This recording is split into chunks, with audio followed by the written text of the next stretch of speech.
dünyada insansız hava araçları denilince akla ilk Türk SİHA'ları geliyor.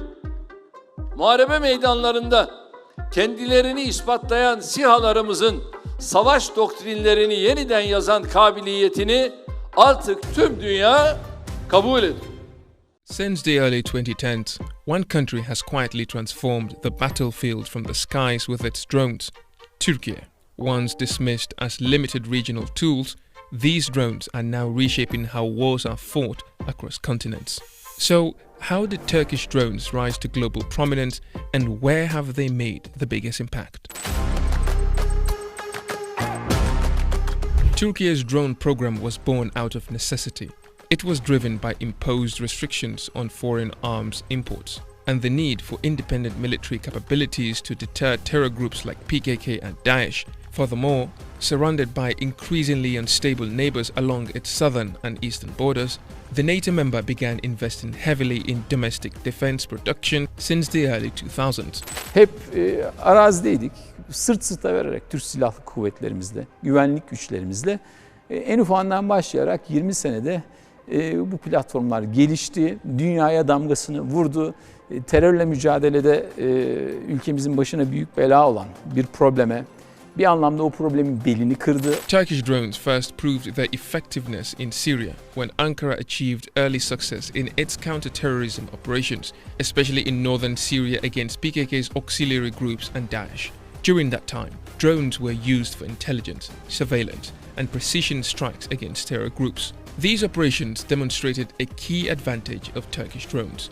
They could stay airborne for hours, identify targets in real time, and strike with minimal collateral damage. In Syria, Ankara's drones played a central role in degrading terror networks and disrupting cross-border threats. But it was in Libya that the international military community truly took notice of Turkish drone prowess. Supporting forces aligned with the UN-recognized Government of National Accord, Turkish drones were used against the opposing forces in the eastern part of Libya. The aim was to return stability to the country. By mid-2020, drone strikes had helped halt eastern advance on Tripoli, destroying air defense systems and supply lines, reversing the momentum of the war. Another watershed moment came in 2020 during the 6-week conflict between Azerbaijan and Armenia over the Karabakh region, which the latter had occupied for years.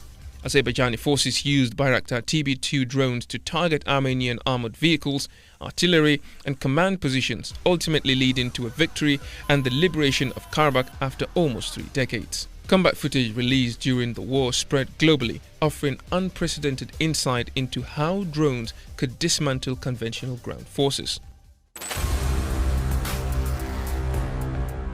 It was during the Russian-Ukraine war in 2022, however, that Turkish drones entered the global spotlight. In the early months of the war, Ukrainian forces used them to strike Russian convoys, air defense systems, and command posts. The success of these drones was now receiving international coverage and thus growing global awareness.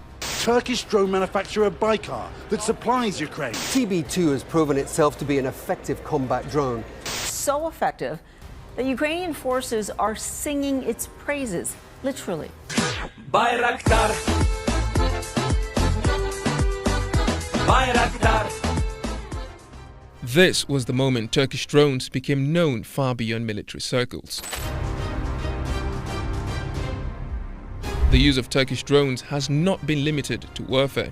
In May 2024, the Turkish Akinci drone was deployed to assist in locating the crash site of now-deceased Iranian President Ebrahim Raisi in mountainous terrain. Equipped with night vision and advanced sensors, it helped identify wreckage in difficult weather conditions, highlighting the role of Turkish drones in search and rescue operations. Across Africa, Turkish drones have increasingly been used since the early 2020s. In Ethiopia, they were deployed during the civil conflict beginning in 2021 as the government sought to counter armed separatist groups like the Tigray People's Liberation Front and the Oromo Liberation Army threatening state control. In Sudan, amid the war that erupted in 2023, they have been used against the Rapid Support Forces as fighting spread across the country. In Somalia, Turkish-made Akinji drones have been used against the Al-Shabaab terrorist group, with large-scale operations carried out in recent months. Across the Sahel, countries such as Mali, Niger and Burkina Faso, which have moved to expel former colonial power France, have turned to Turkish defense products, especially drones, in their fight against separatist and terrorist groups. Nigeria has likewise opted for Turkish UAVs in its security operations. The success of Turkish drones has largely helped Ankara become the fourth largest arms exporter on the continent. Nous sommes ici en Turquie parce que c'est la Turquie qui nous intéresse. La France, ça vous intéresse plus? Oh, là, pas du tout.